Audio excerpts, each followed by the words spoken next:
Hey guys, it's John. Welcome back to the next episode of Comic Book Club. I went to my comic shop yesterday and we had a huge sale going on. It's a 25% off silent sale. So it's for people who are pretty much regulars of the store or who follow the store online and they were able to see the advertisements. They didn't want us to share about it. It was just kind of like a way to say, hey, we want to see who's actually paying attention, who's seeing our stuff, and we want to reward you guys for your store loyalty. And so when you came in, you mentioned the sale and you got to take part of it. So I got a lot more than I've picked up in the last few, I would say 3 or 4 times. So this is going to be a longer video, but I had some really good stuff. And knowing that I was going to have 25% coming off, I went to, I got some bigger things that I wouldn't normally get. So the first one I got, this is the Savage Sword of Conan. This is number 96. I got this one because I love the cover the most. It feels very 80s. Um, I don't know, it's got that kind of neon savagery to it. It's the best way I could describe it. Yeah, being a big He-Man fan, I mean, not counting this part here, this feels like something very much like how I envision the world of He-Man. This kind of stuff's got like, I think these are like eels, but just imagine like snakes and a giant warrior you're fighting, and just the colors. I don't know, it just really popped to me. And I like Savage Sword of Conan. I have a lot of it digitally, but so this is my first actual physical Savage Sword of Conan, and I couldn't think of a better one to start with. It was great. And then I also found this is a collection of Dick Tracy, and it's number one. So it's, I think it started with his original story. So it's Dick Tracy meets the blank, and these were published in 1983 by the Chicago Tribune. So they collected them together and put it together. So both these are black and white collections, golden age kind of magazine size. But those are really cool pickups, and this is my first time seeing this. I knew the Conan stuff had been there for a while. This is my first time actually grabbing one of those too. So I got those, and now some stuff that's not Marvel or DC. This is The Greatest Adventure. This is that Edgar Rice Burroughs kind of Avengers type story. I have one of these, and I've been waiting for other ones to pop up in the store. So I found number 4 in the dollar section. So I'm looking forward to putting that all together and reading it. And then the rest of this stack is Supreme from Image. I think it's Rob Liefeld. So we have Supreme number 1, number 2, number 3. I know a lot of people kind of like clown on this, but I love this. Basically, you have Superman versus Cable and Wolverine here. So that's just really cool to think about. Oop. Number 4 and number 5. Now, everything else that I picked up is either Marvel or DC, and I think I'm going to start with DC. I picked up a huge stack of Hawkman. This is from, I think it would be considered the 3rd volume, because there was Hawkman, maybe the 4th. I don't know if Golden Age Hawkman had his own title or not. So maybe the 3rd. I don't know.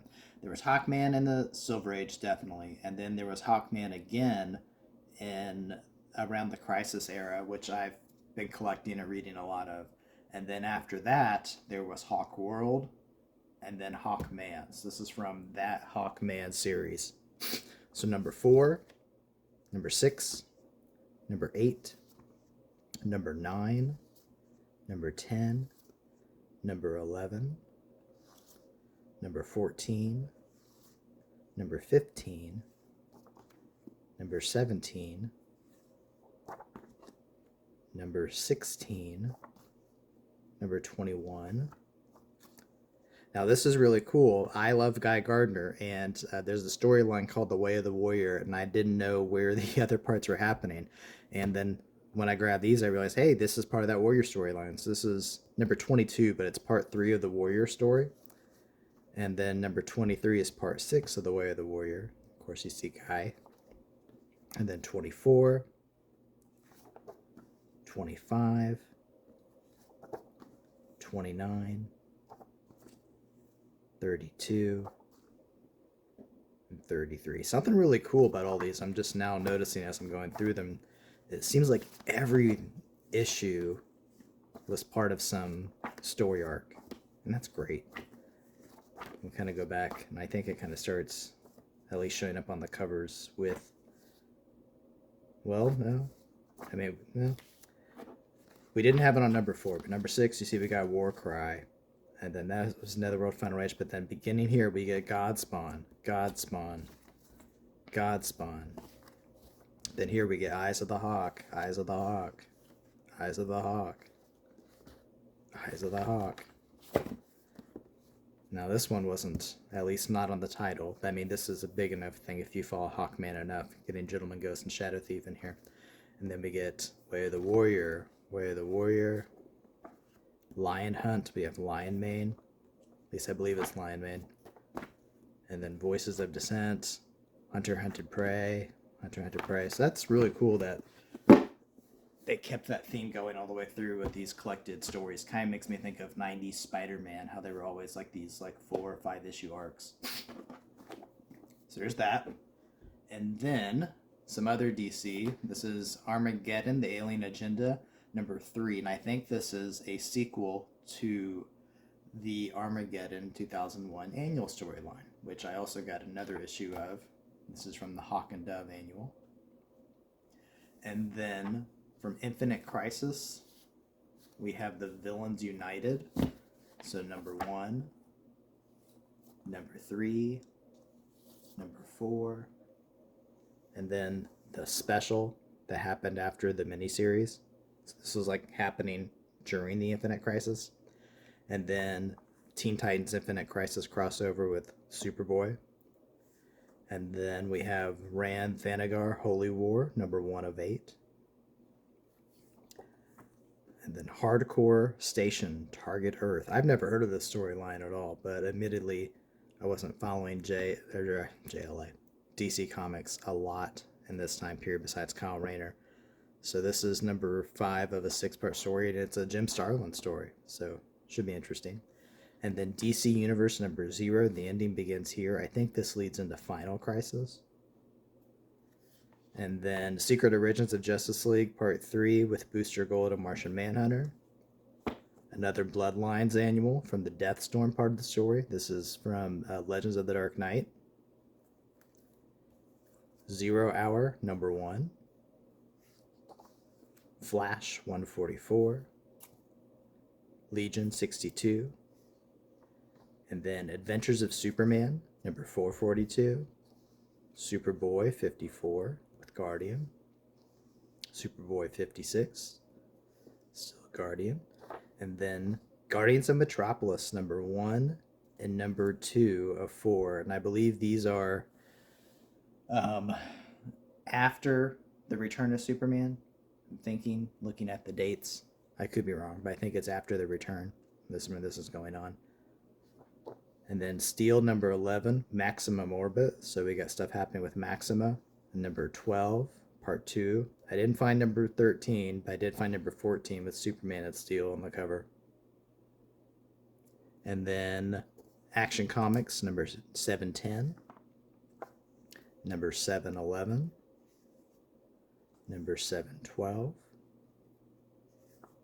Didn't find 713. 13 was hard to find this time, but 714.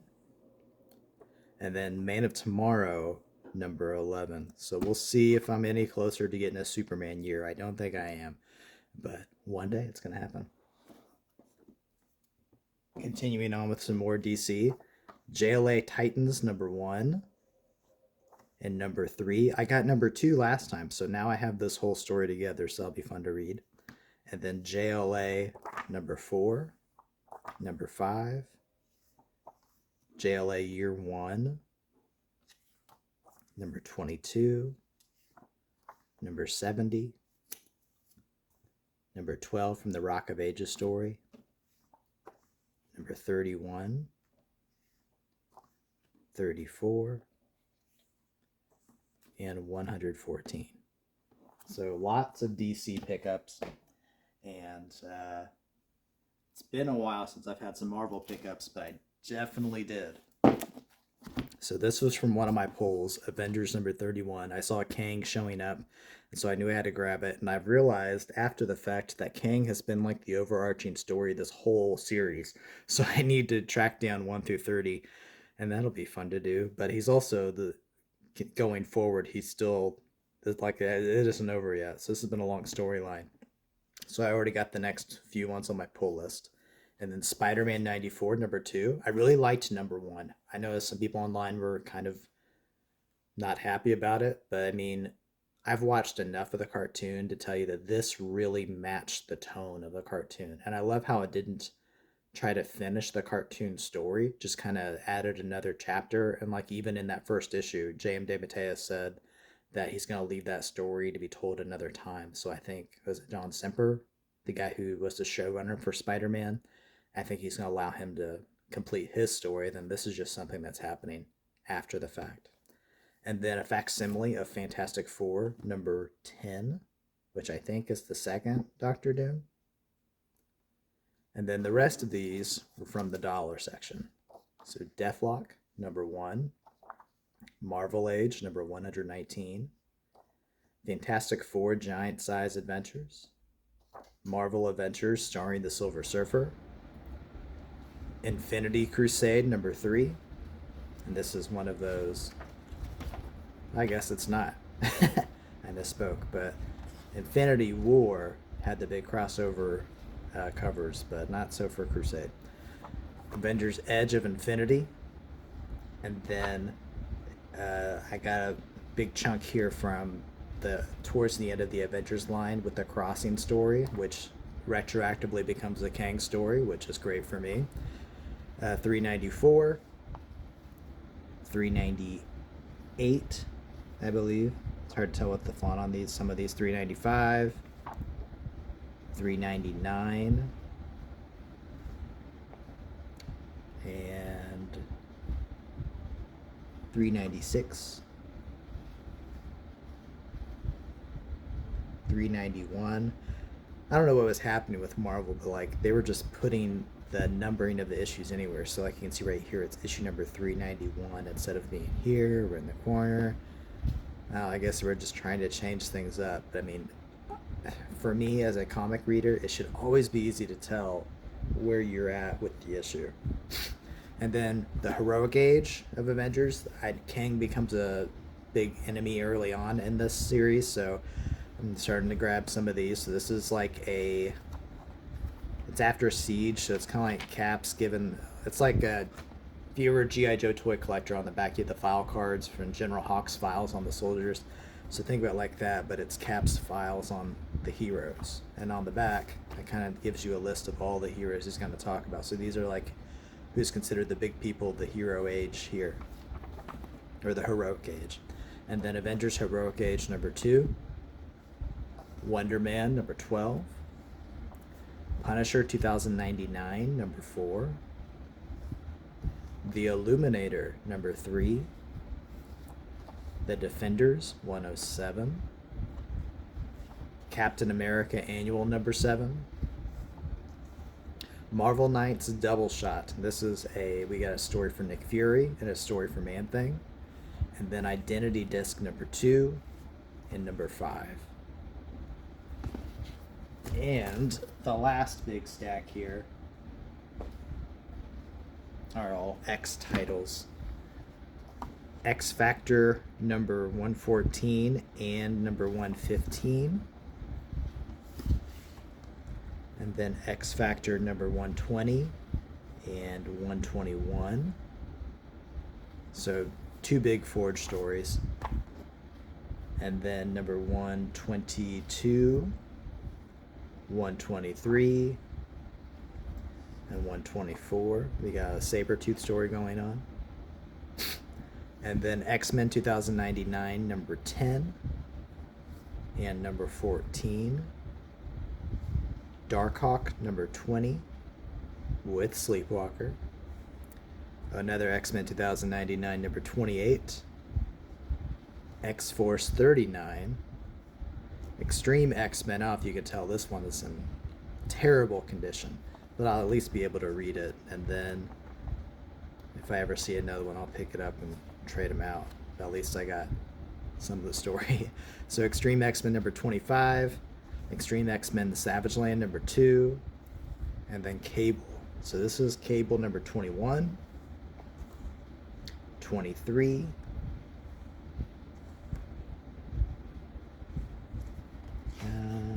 This is another one where like the numbering is nowhere. It's not here.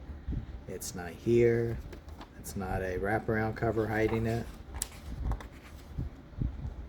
So we gotta come to the fine print, number 24. I love Grizzly, so I made sure to grab that one. 24, 29, 32, 36, 38, 40, 43, 44, and 45. So yeah, I grabbed a lot of comics this time, and like I said, it was a big 25% off sale, so it makes sense. Looking forward to going through and bagging, boarding. I've already got it all in my app, and then filing into the boxes. But I really loved finding these Golden Age Science Magazine style collections of stuff. It was, especially Dick Tracy, it's pretty cool. Like if I have never to get another Dick Tracy story, I had the very first set of stories here and in wonderful condition. I'm gonna go ahead and open this up. The cover of this is very much like, think like your middle school, elementary school yearbooks, that kind of cover. So like heavy kind of cardstock. And then the inside, it's all black and white. So it says Chicago Tribune, very limited edition reprint, 1983.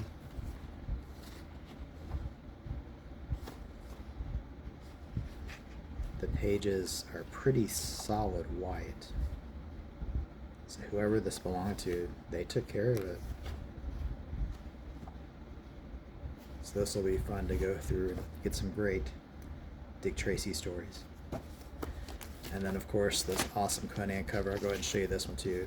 These were, I think, reprints of the comics that they had going. So we have the Ape Bat of Marmot Tarn, and then there's a portfolio section from Gary Kwapis, so like some of his artwork, and Swords and Scrolls. It's the comment section.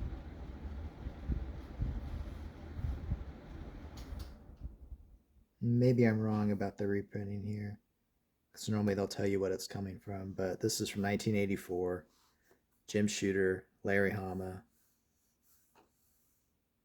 Joe Jusko cover.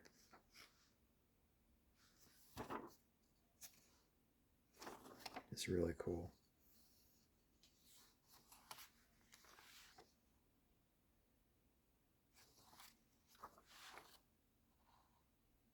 If you ever get a chance to pick up a Savage Sword of Conan, you're going to see some of the best artwork you've ever seen. And then, of course, we got the portfolio section here.